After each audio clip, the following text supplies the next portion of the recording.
I'm going to look at 3 different references to twin pines, 3 different twin pines analogies.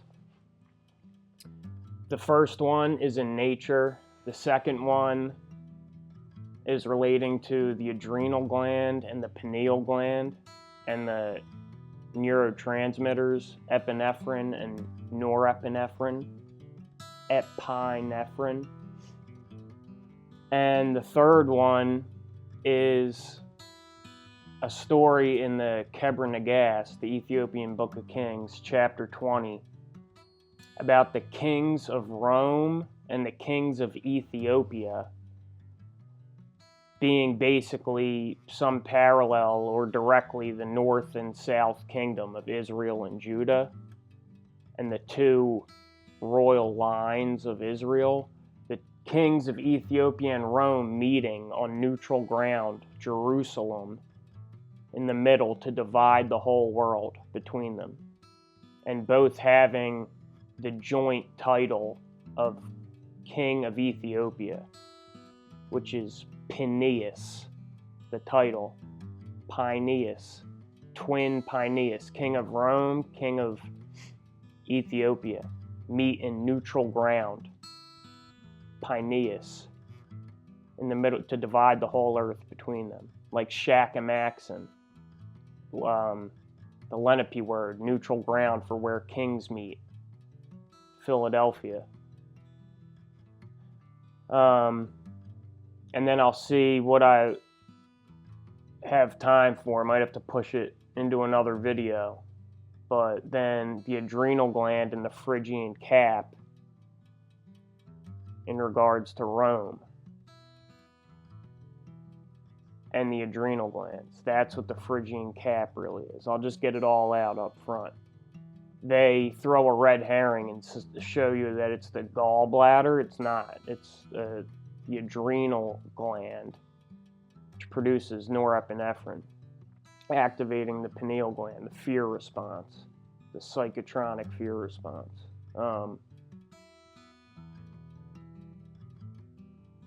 Yeah, and if I have time, I'm going to show stuff from a couple different books, a psych textbook, Ross Ben's book, some interesting stuff I found in the plant books, and a book called This is Rome, which is just loaded. I'm going to do some bird watching on that one. Just loaded. The whole thing is masterfully speaking. But first, the 3 twin pines references. So, the first one is in nature. I've noticed in nature that when there's 2 pine trees growing side by side, or possibly 2 of any tree, but when they're growing alone, just 2 trees alone, twin trees side by side, or even near a group of other trees, but they always seem to grow in a north-south orientation. A north tower and a south tower, Joaquin and Boaz. North tree, south tree, the twin pines, because the sun travels from east to west. So if 2 trees are in an east-west orientation, one will always shade the other when the sun comes over. One will always be in shade. So 2 full-grown trees won't grow up like that. The 2 twin pines have to be in a north-south orientation. So when the sun comes over, they both get light the whole day, all the time. And in this way, 2 full-grown trees can grow up side by side like that. And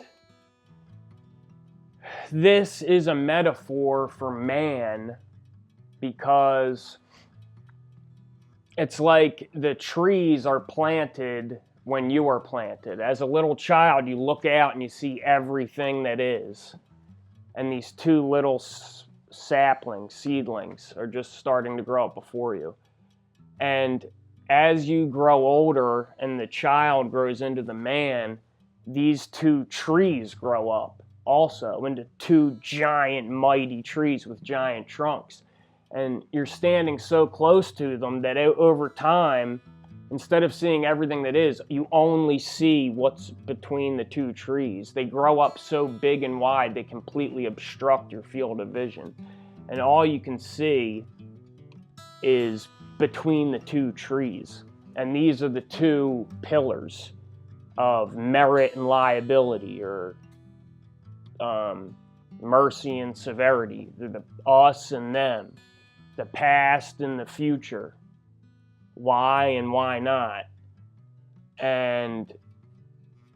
But one day, you know, the man takes a step back and he's like, oh, that's not me. That's just what I was looking at. Like, you realize that there's like, what you thought was you, what you thought was everything that is just this one sliver between these two trees, two pillars that you're looking between. But when you take a step back, you see that it's not everything that is. It's just where you were looking. So I'm going to look at some interesting pine stuff I found in the plant books.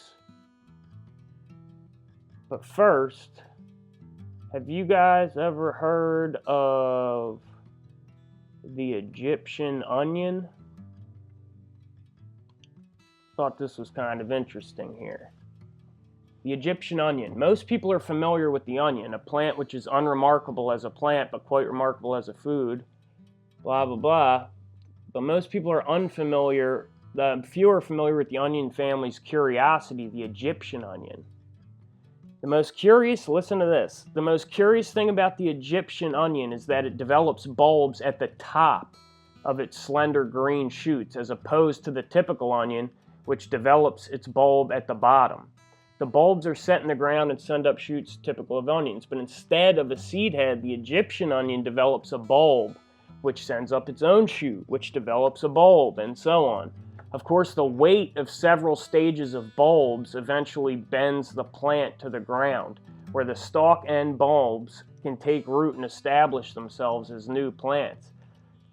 So you see it's like an hourglass. There's a bulb under the dirt, and then it grows up, and a bulb grows at the top. And it gets too heavy, poof, the hourglass turns over. The top bulb goes in the dirt and grows up a new stalk. New hourglass. When it gets too heavy, boop, it turns over. It's like a wheel running. It's like a wheel rolling, and it's like an hourglass turning over and over and over. Onions, like their relative garlic, onions were a favored food of the Egyptian slaves. According to the Greek historian Herodotus, 9 tons of gold was given in payment for the onions consumed by the slaves building the Great Pyramid. Bullshit. The Egyptians themselves held onions in high regard, for Pliny reports that they make their oaths by garlic and onions. That probably is true. They regarded the brittle brown skin which envelops the onion bulb as a symbol of the universe. Later Europeans had superstition about onions too. The brittle brown skin which envelops the onion bulb as a symbol of the universe. Like, there's all these layers to the onion, but what you perceive to be the whole universe is just this very outside skin. And of course it's like an Egyptian symbol, the Y, and some other stuff too that we'll get into later. For the pine stories, another one, rosemary. Rosemary, very, feminine symbology. Labiate, symbol of fidelity and remembrance. The rosemary bush grows to 6 feet in 33 years, the stature and life of Christ, and then in obeisance to him ceases its vertical growth so as never to stand higher than he did. Falls over, plants its bulb again, and supposedly has the ability to strengthen the memory. 42 species of PINEAS, PINEAS species, native to America. Artificial planting has extended the range of several of these. Ponderosa pine, the white pine, sugar pine, western eastern can grow to more than 210 feet tall. On the other hand, the Mexican pinyon and Japanese stone pine may not exceed 33 feet in height. And I found this interesting story here in the plant book about pine. It's talking about how pine, or a drink you make from pine, or medicine from a pine tree, can basically cure scurvy. And these white explorers, driven by greed and the hope of finding gold, with 3 ships and 110, that's an 11 men, at the Strait of Bell. We've done the Bell stuff before. Near the mouth of the St. Lawrence River. And then I'm going to look at the Church of St. Lawrence in the This Is Rome book. Encompassed about by the temple of, I forget, some Roman temple. Tiberius or Tyronius or Tyrannosaurus or something like that. Anyway, so they're all dying of scurvy. Their teeth are falling out. They're getting very sick, blah, blah, blah. And all the Indians are doing great. So they're like, because all they're eating is dried meat. What do they call it? Hardtack. Hard flour, biscuits, and salted meat. No fresh fruits or vegetables. They all have scurvy. They're all about to die. This Indian tells them that they can make a brew from the Anita tree, a plant relative of the maritime pine. Once they started drinking copious amounts of this, they quickly recovered from their multiple miseries and weren't long in regaining their health. It says even they were cured of illnesses they had for years, syphilis and all kinds of other stuff. So we're going to look at the story real quick. It's from the Voyages of Jacques Cartier, publications of the Archives of Canada from 1924. But it's the stories in supposedly 1534. Then Agaya, the old Indian chief, sent 2 women with our captain to cure him. They brought 9 or 10 branches, so showed us how the bark must be pulled off and the leaves, needles of these branches, and all put into water to boil. Then the water drunk once in 2 days, and the juices of the leaves, needles, and bark pressed out, and the water put on the swollen and sick limbs. And he said that the tree will cure all manner of sickness. They call the said tree in their language Anita. Immediately afterwards, the captain had the drink made. No one wants to drink it. Eventually they do. A couple drink it. They see it's a miraculous cure. They're all cured of syphilis, scurvy, and they go get their gold. And there was such a great demand for this medicine that a tree as large and tall as I have ever seen was used in less than 8 days. So in true white man fashion, they just start mowing down all the precious trees. They just blow through them. This was also in the plant book. Rash brought on by Indian witchcraft cured with pine ashes. I don't know about this. They're really coming down on peyote.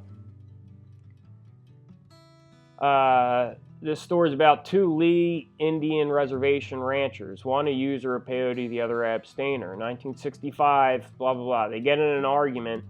Peyote man made threats and called on friend Peyote to bring evil down upon his neighbor and his family. The man against whom the menace had been directed returned home only to find his 12-year-old daughter broken out in a violent skin rash and was convinced peyote voodoo had taken place. To counter the evil magic, he resorted to old-time Shoshone medicine. Building a fire of pine boughs, he let it burn to ashes and taking the residue, rubbed the girl's body with the waste. After one application of the ashes, the rash receded and in 24 hours completely disappeared. Some years ago, while conducting interviews on the Navajo Indian reservation with a number of medicine men, I learned from one particular shaman named George Running Mule B. Gay that he had sometimes sprinkled the ashes of burnt pine boughs over the skin of young children afflicted with measles, mumps, and chickenpox, with good results. He claimed that the itching soon ceased and that the rash promptly cleared up of its own accord. So supposedly with certain pine trees, it can get you all through the winter on hardtack if you're just eating dried flour, biscuit stuff, and salted meat or whatever. as long you can make juice from pine needles and be healthy, not have scurvy set in. And supposedly the ash of the pine boughs was used as like a miracle cure for measles, mumps, all kinds of different skin rashes. Real quick first, before I go to the anatomy book, this, my wife was like clearing a garden, a stone circle garden area right by the house, turning the ground over in the morning, and she was like, "Hey, you want to look at this rock?" And just handed it to me, and I was like, "Wow, looks like a heart." Like, really, right off the bat, looked like a heart. And it looks opaque when you first look at it. It was all dirty. It was in the dirt underground. I took it inside and washed it off. It looks opaque when you first look at it. When you hold it up to the light, when you look at the openings, like from the valves, or especially the inferior vena cava opening, when you look at the broken portion, see, you can't see the pulmonary trunk or like the aorta or any of that, but you can see the inside. You can see the semilunar valves where they were, or you can see these valves inside the chambers. But the trunk and everything is all gone, but you can see an opening for each one right where it should be. And when you look at the inside, it's actually all translucent. It's crazy. It's like glass, super smooth, like rippling melted glass, dark red to orange and yellow, and like white crystal, which maybe is like connective tissue or something. I don't know. Really looks meaty though. And the whole thing is translucent like that. It's just so thick. It's big too. It's probably, I think I have one where I'm holding it in my hand, but the ball part of it is, probably a little bigger than a softball. And then extended down to the apex. And I don't have like tiny hands. If it was a human, if the body was in like a human image, I'm not sure how big, how tall the being would be. Maybe like 9 feet, 10 feet, 8 to 10 feet, 12, I don't know. Pretty large. I'd imagine it's got to be twice as large as my heart. If it's a heart. Maybe I'm wrong. Maybe it's not a heart, but maybe Alan, someone will tell me I'm completely wrong, I'm an idiot, or Wise Up or someone. But I mean, it looks like the valves, and it looks like a heart. I showed it to someone, looked at it, who doesn't know anything about this stuff, and they're like, someone carved that into a heart. I was like, dude, no one carved it into a heart. Dug it up out of the ground. They're like, nah, someone just carved it and buried it. Like, because when you look in the anatomy book, you're like, damn, it does. Even without an anatomy book, you're like, oh man, it does look like a heart. That's why we're here. We're out here to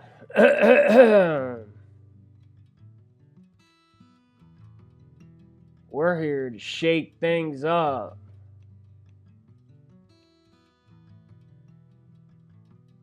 And make people uncomfortable. Get one last one where you can see the whole thing. There, you can kind of see the shape of it there.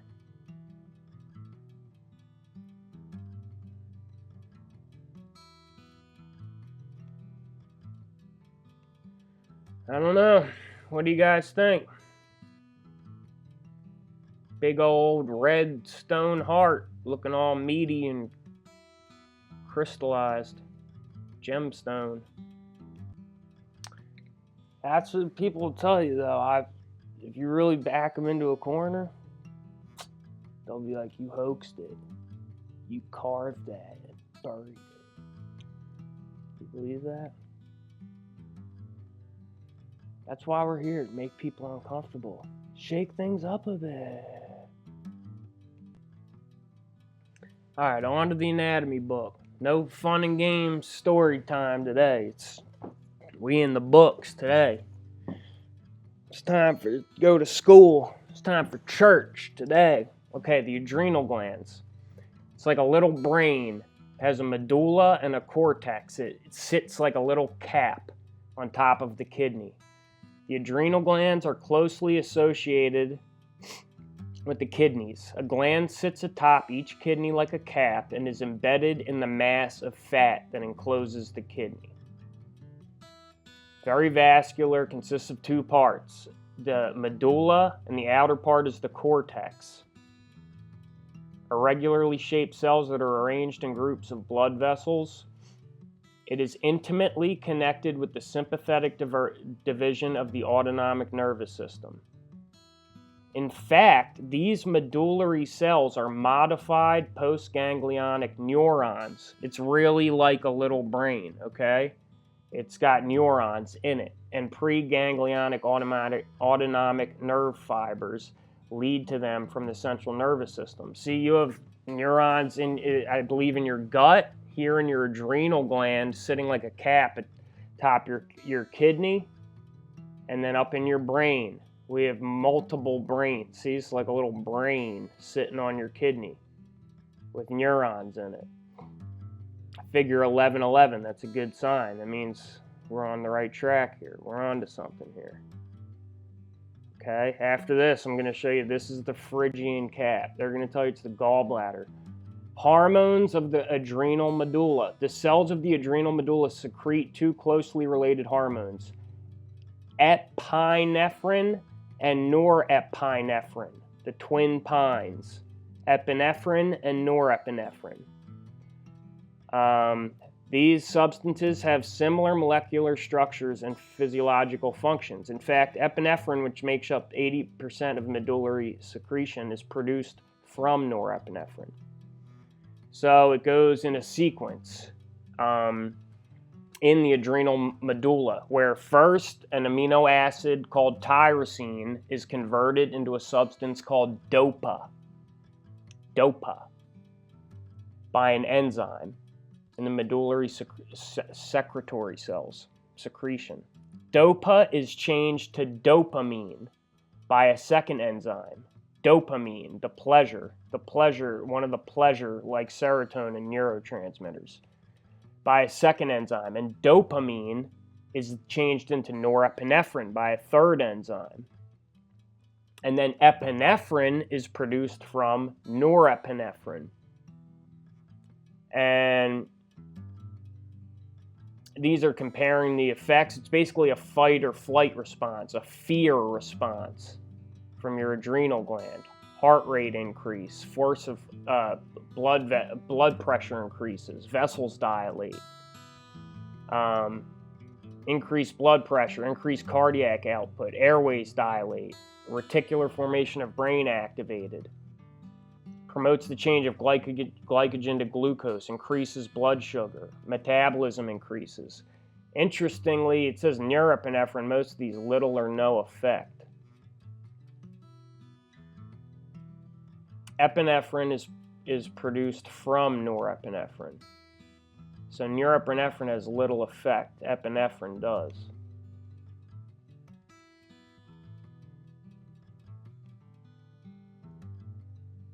The pineal gland is other organs that produce hormones and thus are part of the endocrine system include the pineal gland, thymus gland, and reproductive glands, and certain glands of the digestive tract.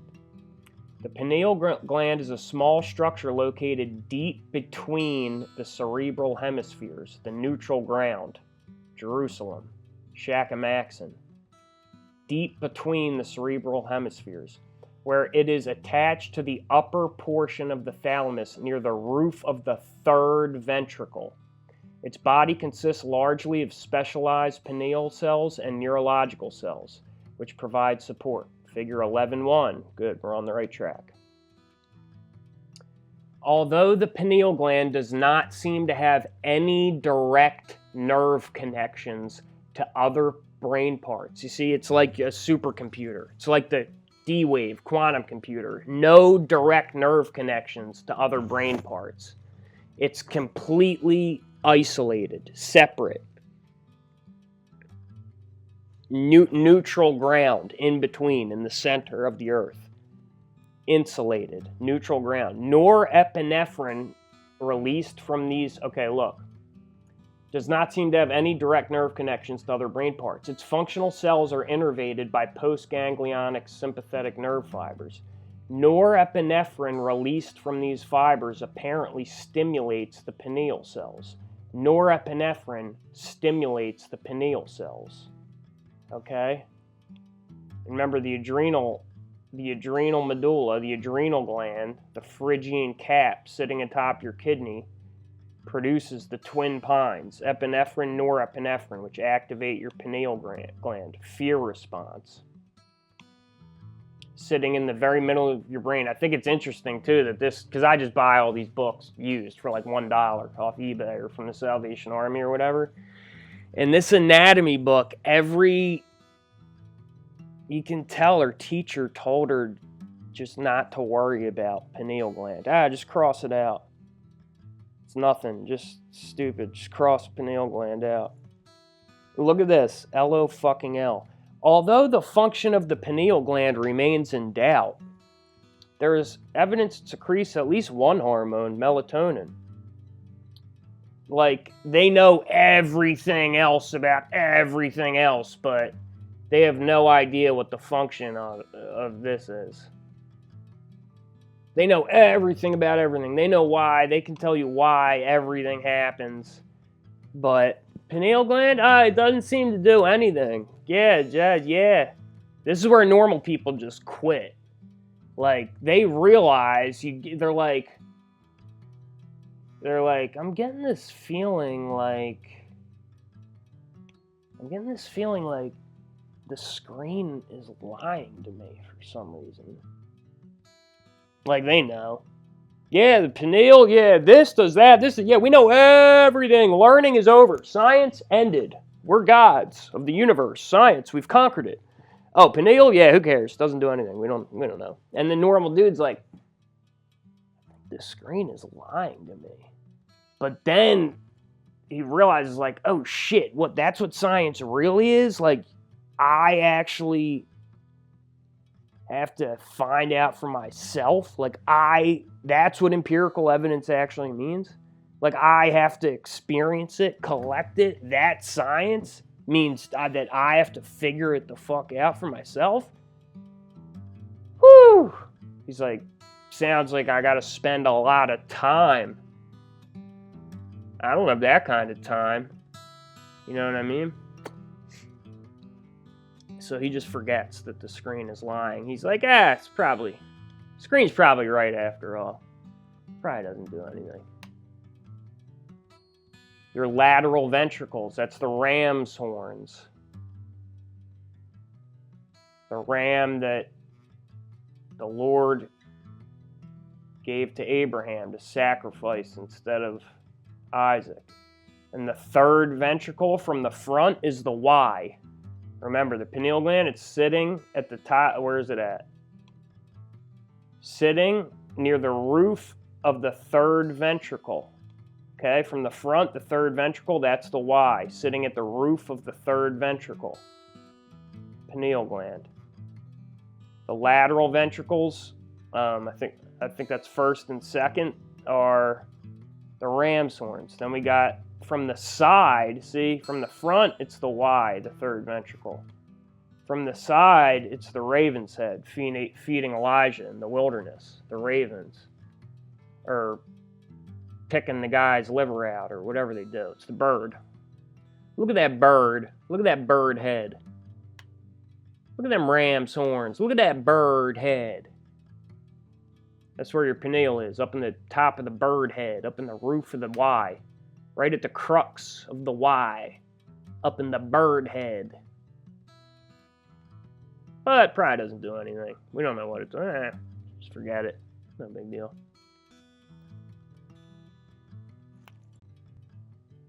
And the Y from the front, the third ventricle from the front is the Y. It's also those Venus statues, the goddess statues. It's a bunch of logos for shampoo, but it's the Venus statue is also the third ventricle. Okay, now we're going to look at the Phrygian cap. It's a supposedly Roman symbol for liberty. It was the Roman symbol given to freed slaves. They put the Phrygian cap on their head. Okay? And I'm telling you that it doesn't represent the goddess Columbia wears it. The French Revolution, the American Revolution. It's the symbol of revolutions. They tell you it's the symbol of liberty. What it really is the open air prison, the matrix. It's rule through fear, through your pineal via your adrenal gland. Epinephrine and norepinephrine. They take the yoke and the physical chains off of you, and they put the adrenal, they put the fear cap, the Phrygian cap on your head and say, you're free now. You're a free slave now. And we'll see, in Wikipedia, they throw you a red herring. But it's the adrenal gland atop the kidney, I believe, is the Phrygian cap. And this goes into, this ties in everything. The black meteor, black cube, the oracles, Sybil and Delphi oracles, the Black Virgin, the Queen of Heaven, the Black Meteorite, the Black Cube, Mecca. You'll see her Columbia originally. Well, we'll get into it. Let's start the slideshow. Okay, so this is the Phrygian cap, the Roman symbol put on freed slaves, symbol of revolutions. If you go to Wikipedia, they're going to tell you that in the anatomy, the Phrygian cap's the folded portion of some gallbladders that resembles the Phrygian cap. I don't see them mention anywhere the adrenal gland atop the kidney. So I guess that is the official medical name for it, but it's a red herring. Okay, the origin of the Phrygian cap is from the goddess and her cohort, effeminate eunuch, Attis.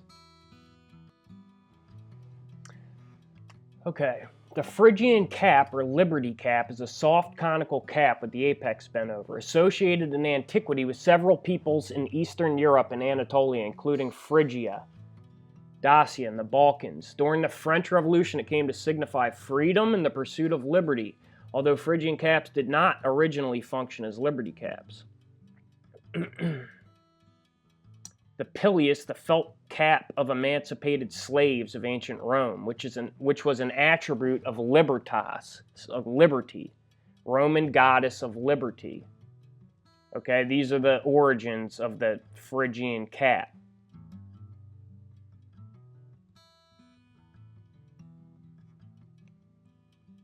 Again, forget the gallbladder thing. Unless, you can look into that too. I should look more into it. But right now I'm concerned with this.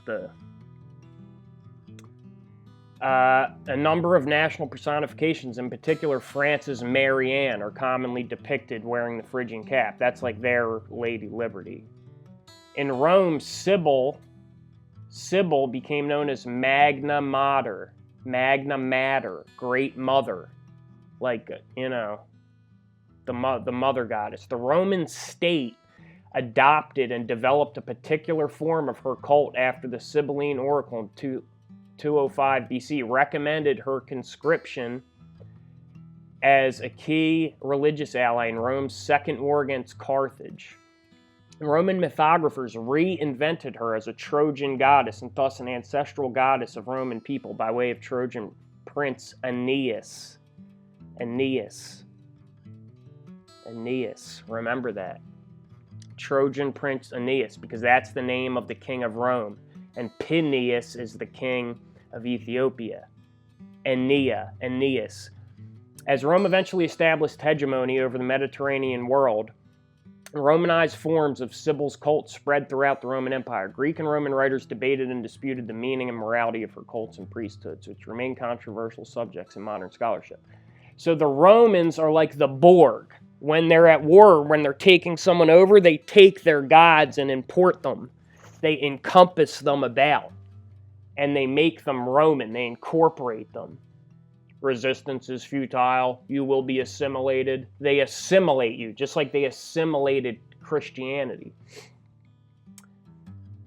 The Roman Senate and its religious advisors consulted the Sibylline oracle and decided that Carthage might be defeated if Rome imported the Magna Mater of Phrygian Picenos, as this cult object belonged to a Roman ally, the kingdom of Pergamum.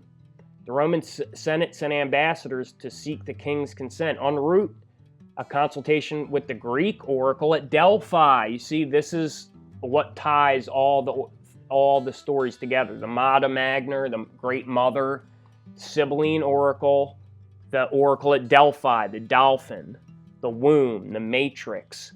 The goddess arrived in Rome in the form of a black meteoric stone, the black cube, the black meteorite. Roman legend connects this voyage or its end to the matron Claudia Quinta, 5, who was accused of inchastity, but proved her innocence with a miraculous feat on behalf of the goddess. So they import the black meteorite, the Magna Mater, the Black Virgin, Phrygia, and her consort and son, Attis, eunuch priests, shockingly effeminate, flamboyantly un-Roman, eunuchs. These are the priests. These male, shockingly effeminate eunuch males are the Phrygian priests. That's what the Phrygian cap represents, castration. Others note that Rome was well versed in the adoption, or sometimes the calling forth or seizure of foreign deities. And the diplomats who negotiated Sibyl's move to Rome would have been well educated and well informed. This is their science. This is their art of war. They are the Borg. Like on the first page of this book that we're going to look at, This is Rome, the first page.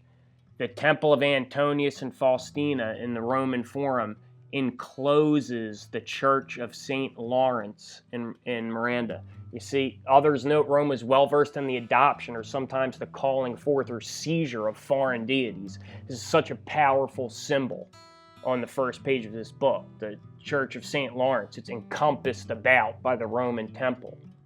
It's assimilated. So they bring the oracle, the Black Virgin, the Magna Mater, with her eunuch, shockingly effeminate priests, representing her consort and son Attis, wearing the Phrygian caps. Phrygian cap in the 4th century BC, Greek Hellenistic period, Phrygian cap is associated with the Phrygian Attis, the consort of Sibyl. The legendary king, the cap appears in depictions of the legendary king Midas and other Phrygians in Greek vase paintings and sculpture. Such images predate the earliest surviving literary references to the cap. Applied to the Trojans, Anatolian peoples, Paris, Aeneas, Ganymede were all regularly depicted with a Phrygian cap, the Scythian archers. And then it turns into the Liberty cap. It was symbolically given to slaves upon manumission, thereby granting them not only their personal liberty, but also libertas, freedom as citizens, with the right to vote. Following the assassination of Julius Caesar in 44, death and destruction BC, Brutus and his co-conspirators instrumentalized the symbolism of the pileus to signify the end of Caesar's dictatorship and a return to the Roman Republican system. You see, they take the chains off and they put the Phrygian cap on your head. You see the seal of the United States Senate is the Phrygian cap and the fasces. Liberty. The goddess Columbia, liberty, wears a Phrygian cap, personified America. In the 18th century, the cap was often used in English political prints as an attribute of liberty. In the years just prior to the American Revolution, War of Independence from Great Britain, Americans copied or emulated some of those prints in an attempt to visually defend their inherited liberties as Englishmen. All the South and Central American countries have it in their seals, every single one pretty much. Let's see, what other pictures do I have in here? Oh yeah, I was looking at duck speeds. Man, when I drive along the river, these things are zooming. Like, I'll be driving 60 miles an hour. These things are like in Star Wars Episode 1. Like those pod racers flying along the water. Just perfectly along with my car the whole way. It's awesome. The French Revolution. They're so scared that they had to put the Phrygian caps on the tops of buildings so the buildings wouldn't be destroyed. During the period of the Reign of Terror, the cap was adopted defensively. It's you see, ruled by fear, even by those who might be denounced as moderates or aristocrats, and were keen to advertise their adherence to the new regime. The caps were often knitted by women, known as tricoteuses, who sat beside the guillotine during public executions. In Paris, supposedly continued knitting between executions. The spire of Strasbourg Cathedral was crowned with a bonnet rouge in order to prevent it from being torn down. So that's why it's a symbol of rule by fear. We're just bird watching here, though. I had a couple of pictures of first will be last, last will be first. Because I really think there's going to come a time where the new people are actually just going to believe us. They're going to be like, what? The whole thing's bullshit? We're going to be like, yeah, it's all bullshit. Come on, I'll show you. And they'll just be like, no, I believe you. I'm just going to leave. And you're like, yeah, I know. Yeah, you should leave. But don't you want to just look at my work real quick? Don't you want me to prove that it's bullshit real quick? And they're like, nah, I believe you. You're right. Let's get out of here. And you're going to be like, yeah, no, we will get out. But just don't you want to look just for like 5 minutes? I've been doing this for like 20 years. I've been handing out flyers since 2004. I'm going to leave. No, I was right. We should leave. But don't you want to just look? And they're going to be like, nah, look, dude, if you want to hang out and wait for, like, if anyone else is coming, like, just show them, but, like, we'll be there. We'll see you in a minute and shit. And I'll be like, yeah, I'll just wait for a minute. I'll just, yeah, so you don't want to look just for 1 second? I worked so hard. I know it doesn't matter. This was the whole point, that you would leave. But, I mean, you're not going to look for a second? They're like, nah, dude, but good luck. Thanks for all your hard work, though. Like, and we do believe you. Appreciate it. All right, later, dude. And I'm like, not even going to look, huh? Great.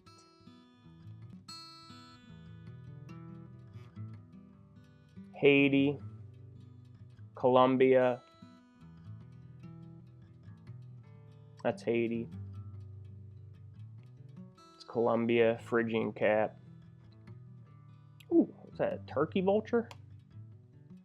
The Phrygian cap in Latin American coats of arms. Argentina, Bolivia, Colombia, Cuba, El Salvador, Haiti, Nicaragua, Paraguay.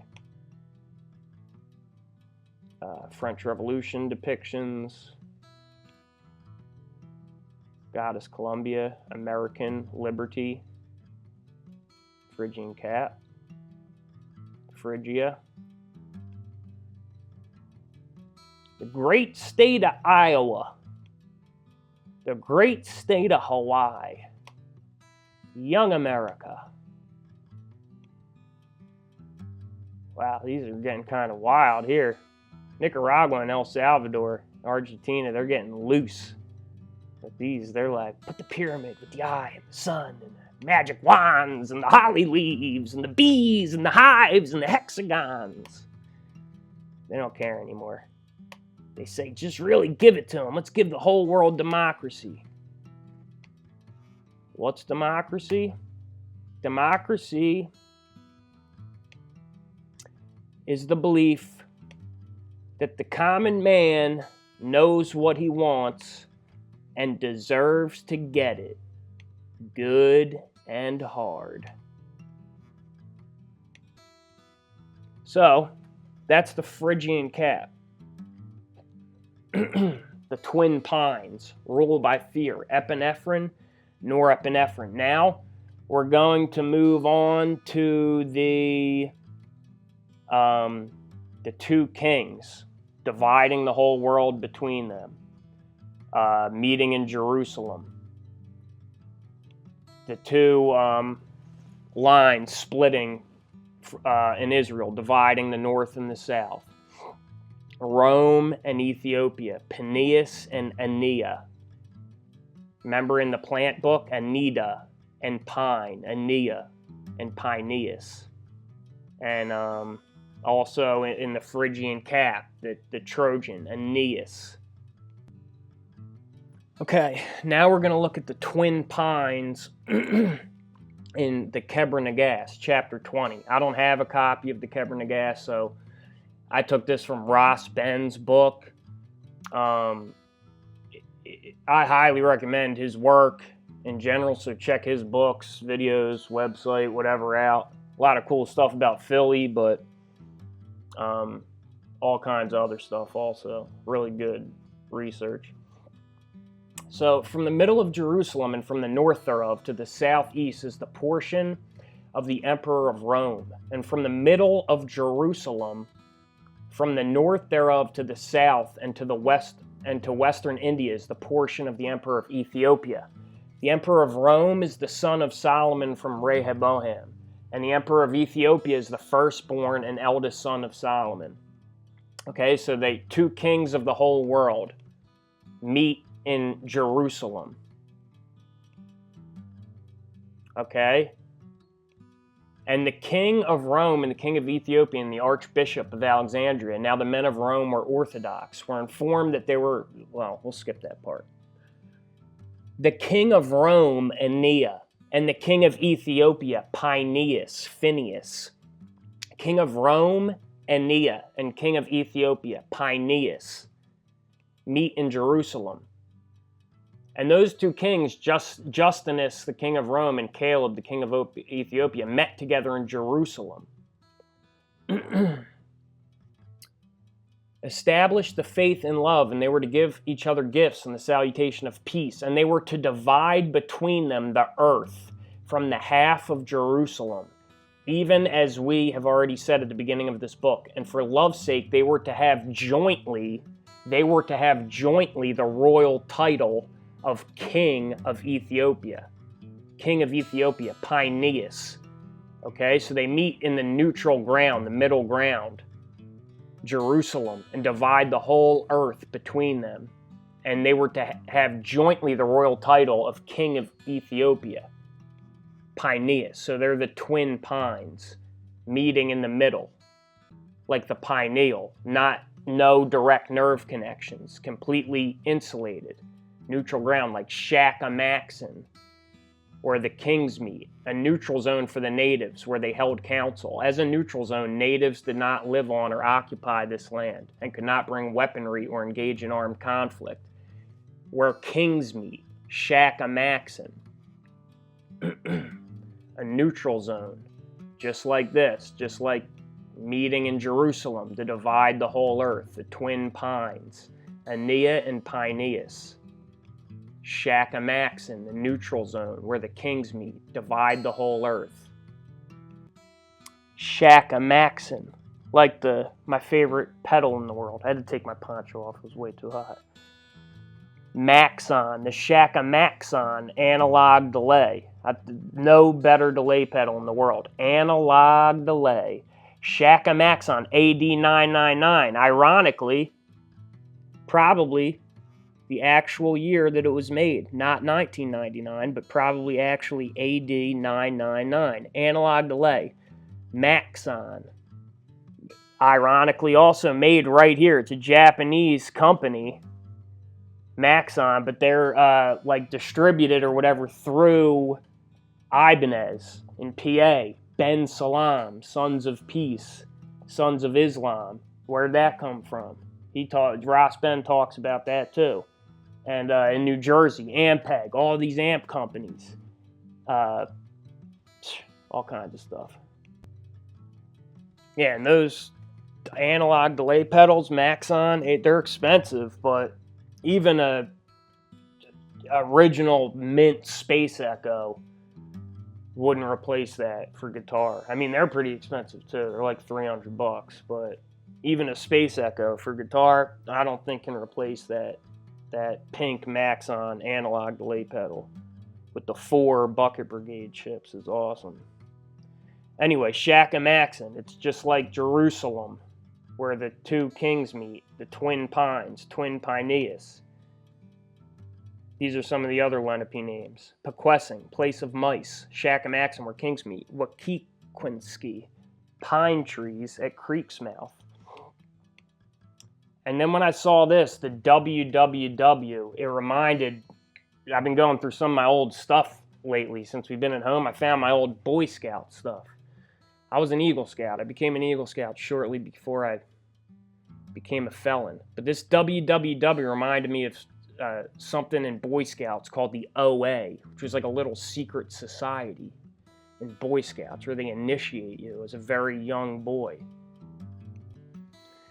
And I'd completely forgotten about this when I was probably 10, 12 years old or something. When you're out camping, they wake you up in the middle of the night and they induct you into this, not everyone, just some people, into this little children's secret society in Boy Scouts called the Order of the Arrow. And they take you way out into the deep woods in the middle of the night, and they got a big fire. They're all dressed up like Indians and in robes and weird shit, and they do the whole actually Bohemian Grove thing. Like, I am the spirit of the something. I don't remember what they say, but they got like loudspeakers, and they take you way out in the woods. This really long torchlight procession. And I don't really remember, but I remember it was like red, the color of initiation. They give you this bar. It's just so bizarre. Like, and so that's why we're all like interested in this stuff. We need to know, because this stuff is happening to you. The occult, unseen symbolism and initiations are happening to you all throughout your life, over and over again, in school and Boy Scouts, in your church, in your work, in any institution, organization. And you don't have a choice. It's just the world of men. It's how it works. So you don't have a choice. It happens to us anyway. What we have a choice is whether we understand it or not.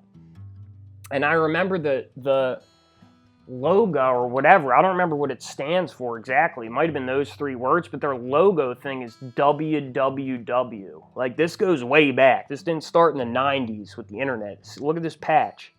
It's from 1970. Ajipu Lodge 33. WWW. Way before the internet. I don't even remember what words it represents. And I don't remember if, this is like how they called you out, I think. They put this leather spade arrowhead 33 badge around your neck. I don't know if everyone had 33 on it, or that was just my particular one number, or because it's Lodge 33, I don't know, but it's bizarre. The Ross Ben WWW thing reminded me of that. Okay, we're going to look at this book. This is Rome.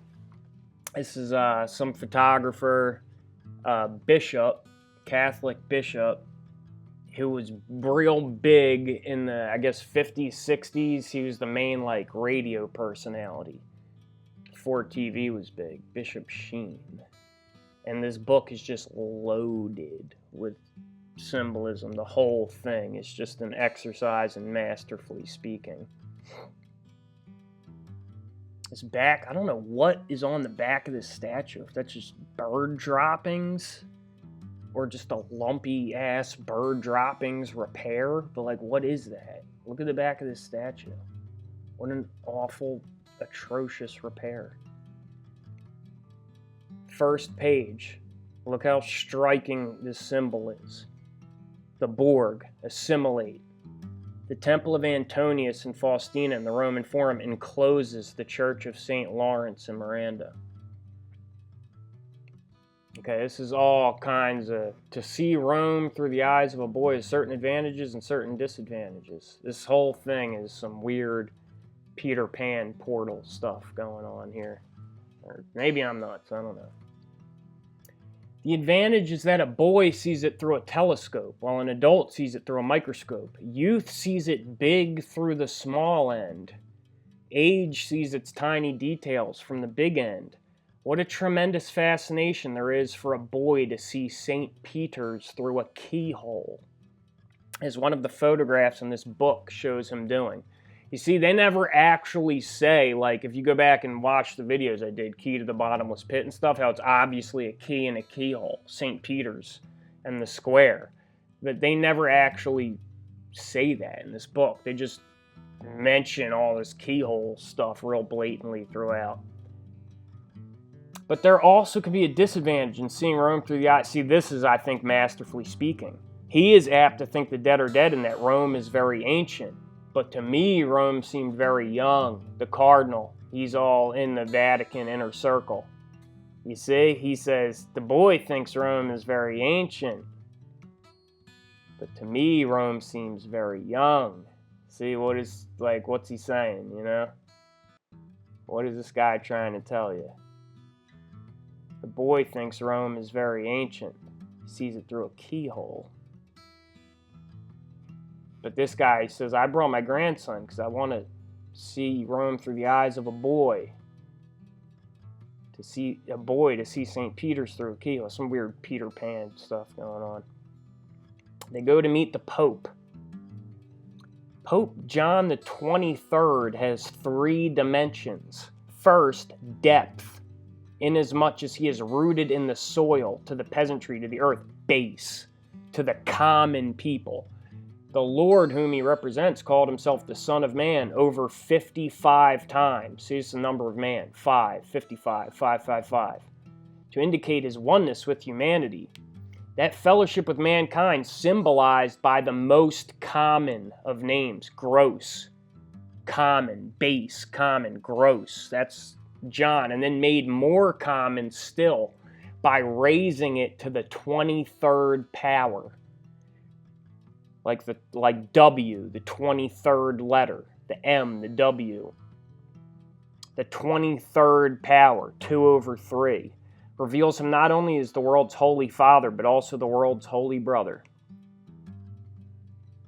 In the year he became Pope, Pascal took the bodies of 2,300 martyrs from the catacombs into the safety of the churches of Rome. Idol worship is disgusting, relic hunting, like why?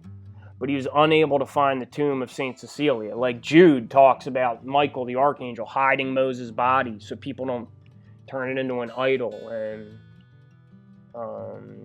take it for relics. It's worshiping the image of the beast. St. Cecilia, the supposedly miraculous, her body was preserved for centuries, the patron saint of music. She has a portrait, a sculpture down here in the catacomb church. 2 other things are noticed, but a second glance shows something unnatural about the angle of her head. 2 other things are noticed: sword cuts upon her neck, and as she died, she extended 3 fingers on the right hand to signify the Trinity, and 2 on the left hand. 3 on the right hand, 2 on the left hand. The 2 natures, divine and human. That's the statue of her. You can't really see her fingers on here. Even in the real book, you can't really see anything. But supposedly she has 2 fingers out on the left hand, 3 on the right hand. The scale of Santa, you rearrange that, C-L-A-A-S, Klaus. Santa Claus, the holy staircase. The ladder, the holy ladder, the stairway to heaven, Scala Santa. Okay, this is super weird. This is the boy looking through the keyhole of the doorway of the Knights of Malta. Okay? The Villa of the Knights of Malta. Look at this, a Roman keyhole. St. Peter's is the key in the keyhole. Jerusalem, the temple, neutral ground, Shaxamaxon, Pineal, where kings of east and west meet. Looking between the twin pines, okay? Look here. As you explore Aventine Hill, you come upon a small, this is the Templars, okay? Is it a quiet, secluded corner of Rome and might be even more tranquil were it not for a keyhole in an ancient gateway portal. Though it is called a keyhole in all the books, it is really a small circular hole cut in the wood of the gate immediately above the real keyhole. Okay? It's the false, it's the bottomless pit, it's the false keyhole. See, they tell you right here. Though it is called a keyhole in all the books, it is really a small circular hole cut in the wood of the gate, the portal, immediately above the real keyhole. Like our layer of reality, immediately above the real keyhole. Tourists apply their eyes to the keyhole and are always delighted with what they see, in the keyhole, in the Y machine. This is a garden path lying between two dark laurel hedges. Between two hedges, between two ferns, between two pines, between two towers, between two pillars, between two obelisks, between two dark laurel hedges, evergreen hedges, which converge to a point. Remember the third ventricle, remember the Y, which converge to a point where perfectly framed and far off on the opposite bank of the Tiber is seen the dome of St. Peter's. It is a magic and unexpected glimpse. Surely there is something amusing, almost impertinent, in the use of Michelangelo's mighty dome as a peep show. You see this lot of Peter Pan stuff going on here. The posture, the Roman keyhole. It's like a sick euphemism. The gateway is that of the villa of the Priory of the Knights of Malta, whose arms are sculptured above it. Inside, entering an old garden, one walks admiring the shrubberies. Bring me a shrubbery! You remember the Holy Grail. Search for the Holy Grail. You walk between the shrubberies, between the pines, the search for the Holy Grail, like in Monty Python. The shrubberies, the knights who say ni. I-N. ENYA, I-N. I-N. Backwards, N-I, ni. Shrubberies. One walks admiring the shrubberies, the flower beds, an old fountain. In a summer house decorated from floor to ceiling with the arms of the grand masters of the order. A museum, sometimes elderly Italian noblemen, we might have a different name for them, may be seen walking together in the garden. They are modern representatives of the sovereign order of the Knights Hospitalier of St. John, afterwards known as the Knights of Rhodes, and later the Knights of Malta, the oldest of all the semi-monastic orders of chivalry. Okay? That's the keyhole. The Roman keyhole. It's a false keyhole. You're never going to make it through the Roman keyhole. This is the doors open. You see they got the sun, the black sun symbol, the Maltese crosses. I'm not sure, it might be Neptune, river god. 2 arrows over 3 daggers. On the other side, the king of Babylon encompassed them about. You see the axe? The fasces unraveled. Set engines against the walls and hewed it down with axes. Okay, and this is, look at the 3 next to the gate. You see, this is the 3rd gate, the 3rd ventricle. Vent. A vent is an opening. You know what a vent is. Don't let anyone tell you any different. The 3rd ventricle, the 3rd portal, the 3rd gate. The 3rd ventricle, the 3rd gate, the keyhole. The 3rd opening, the 3rd ventricle, Y. The bird head, pineal at the roof of the 3rd ventricle, the 3rd gate, In 1888, Queen Victoria restored the order by royal charter in England, and her son afterwards, King Edward VII, became the first Grand Prior since Tudor times. The Grand Master, La Valletta, like Valencia, orange. In Rome, and remember, this is supposed to be way after England is separated from Rome, 1888. But Queen Victoria restored the order by royal charter. In Rome, the knights still cling to the shadow of their former power and maintain diplomatic relations with 25 foreign countries. So they're like their own country. This is the Templars.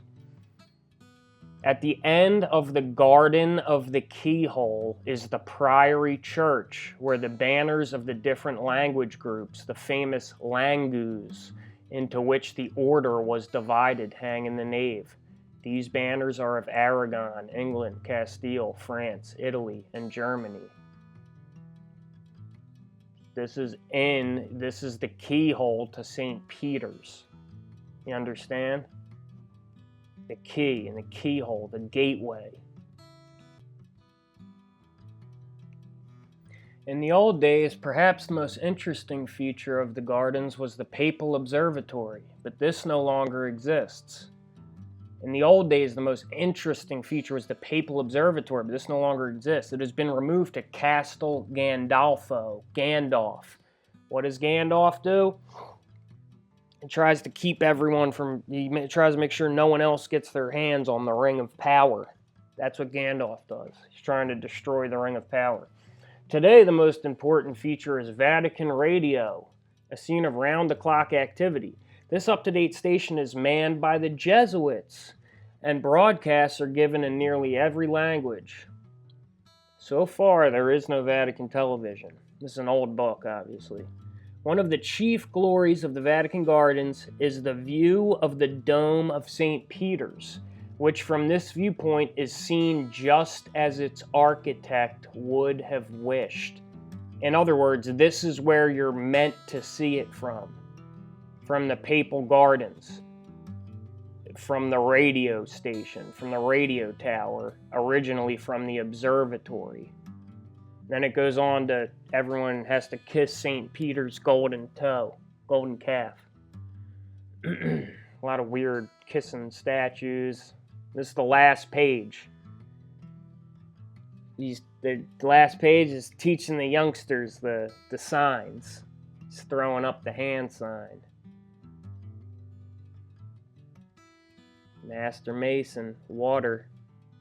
Master of water, master of illusion. 33, 66.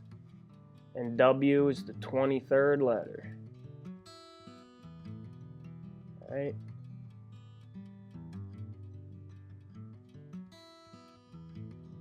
Go back to the Pope John the 23rd one for a second. W, the 23rd letter. 3 fingers on her right hand, 2 on the left hand.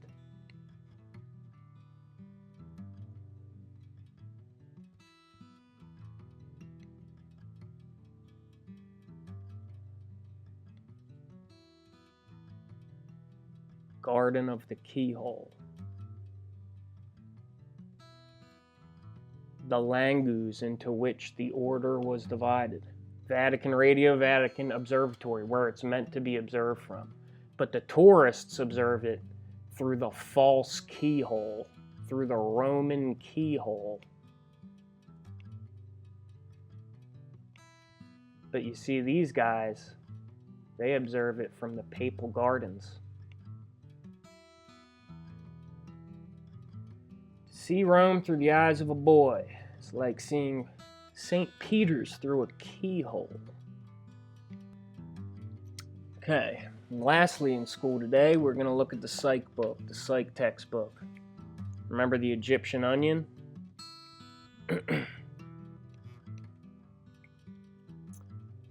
We have then a kind of law of relativity in psychology. The amount of energy which must be added to produce a detectable difference is relative to the amount already there.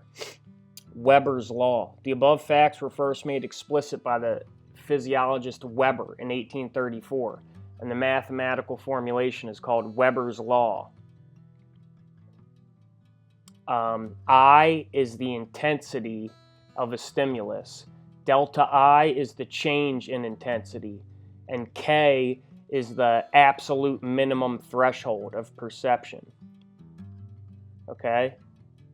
So basically what Weber's law tells us is that you don't actually perceive changes based on the absolute value, like, a change of 5 decibels of sound. That's the minimum you can perceive.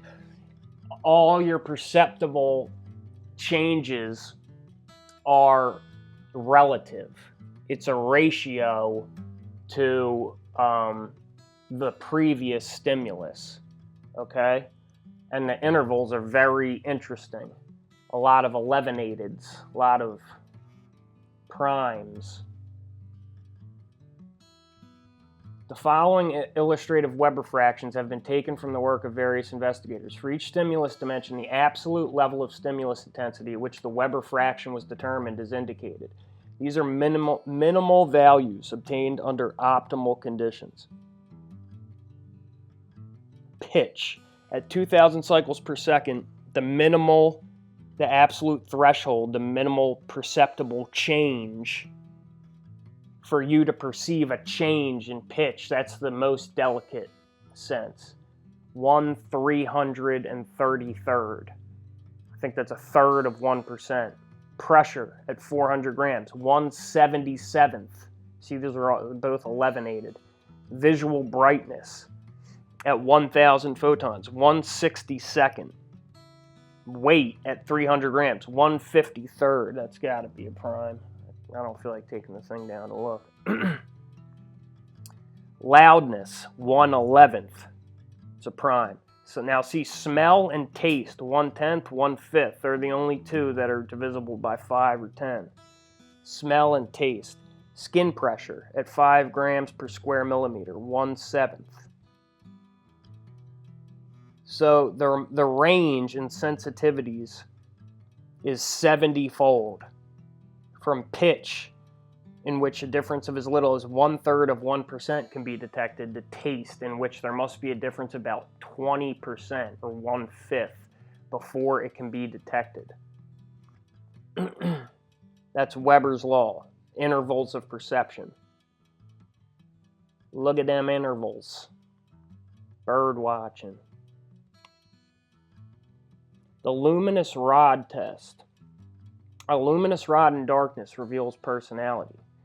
Everyone has straightened a picture hanging crookedly on the wall by lining it up with the vertical walls of the room. But what if the walls of the room are not vertical? So they hang up, you walk into a completely dark room, and the subject is placed before an apparatus. The only visual cues available are the luminous rod and the luminous frame. The frame is tilted at 28 degrees. The subject's task is to set the luminous rod truly vertical by turning a knob that controls the rod's tilt. Each subject is scored by averaging his errors on a number of trials. So this is literally a test of your uprightness, like a scientific test. Some people are extremely accurate. Some make errors as large as the tilt of the visual frame. Is your perception determined internally or externally? Is it completely dictated by the frame, the environment, or is it founded internally, independent of the frame? Those making large errors and those making small errors have been compared on a number of personality tests. Significant differences between these extreme groups and various personality traits have been found, as listed below. Those with large errors tend to, like, people that just match whatever the frame is, no matter how far out of whack it is. Lack self-insight, repress impulses, are suggestible, have inferiority feelings, dependent. Those with small errors, who align the rod vertically, regardless of what the frame is doing, have self-awareness, express impulses directly, resist suggestion, self-assured, independent. thought this was interesting. The visible spectrum is waves between 16 millionths of an inch and 32 millionths of an inch. This is, I believe, measured in millimicrons. The visible spectrum, the wavelengths are in millimicrons. So you can see orange, a deep orange, good orange, 666 millimicrons, how we measure the visible spectrum of light, is orange. 666 in the visual spectrum is orange. And, you know, in gematria, it's 33. Okay. Red and purple, the colors red and purple do not actually exist. They are literally outside of the visual spectrum. Every time in your whole life that you thought you saw red or purple was an illusion. You've seen orange. That's as high as the visible spectrum goes. Okay? Like in a rainbow, there's no good red. In a rainbow, we find a good red lacking. The best red is too orangish. Moreover, there are no purples. There's no red and there's no purple. There's no black and there's no white. These colors are obtained, like white, by a mixture of wavelengths. Thus, a good red is obtained by combining the wavelengths for orange and violet. Purple is obtained by combining those for red and blue. So it's like we have to create epinephrine, then we create tyrosine, dopamine, create epinephrine and norepinephrine. There's no red. Red is obtained by combining orange and violet. And then purple is a further abstraction. A further abstraction. It's obtained by combining red and blue. And now if we ask a person to place the purple color somewhere in his orderly perceptual color dimension, he will be in some doubt where it goes. Because remember, it's not really a circle. It's really this. There's this whole massive spectrum of wavelengths. We're seeing it from little to high, but somehow our mind bends it into a false circle. If you ask a person to place purple, he'll be in some doubt where it goes, whether below the red or above the violet or in both places. He can solve the problem by bending his sequence of colors into a circle and bringing the two ends together, with purple the connecting link between red and blue. Between red and blue, the neutral zone where two kings meet. Disconnected, like the pineal gland, like Shaxamaxon. No direct neuronal connections. Any person facing the problem would probably sooner or later invent the well-known color circle. So you see, a red and purple are a result of this illusion, of the bending of light perceptually, mentally. They don't actually exist. They're a mixture of two different colors. You've never seen red or purple. That's why, like, when the prophets are brought up to heaven, they're like, everything was the most crazy sapphire, but I can't even explain to you what it looked like because you've never seen it. You can't see it here. It literally doesn't exist in this reality, in this visual spectrum. So this is an illusion. You've been deceived. This is magic. Every time you've seen, the royal colors. This is why red is the color of initiation. Through the neutral space, through Jerusalem, between the twin pines. Because red is the first abstraction, the first imaginary, the illusion, the first illusory color.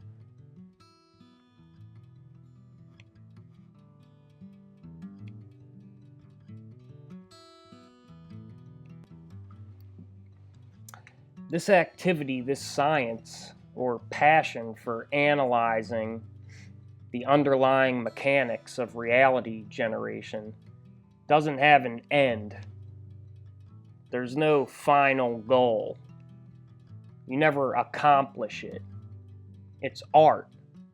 It's not like mountain climbing, where if you persevere and sacrifice and focus, you can reach the summit, you can conquer it. But analyzing the underlying mechanics of reality is more like bird watching. You never complete bird watching. You just know a lot about birds and binoculars and stuff like that. And you just appreciate it. You just like watching birds. And a lot of other cool stuff happens along the way. You see other animals and an old building filled with books you find. And you met your wife and you saw a UFO and had a spiritual experience in a thunderstorm all along the way while you were bird watching.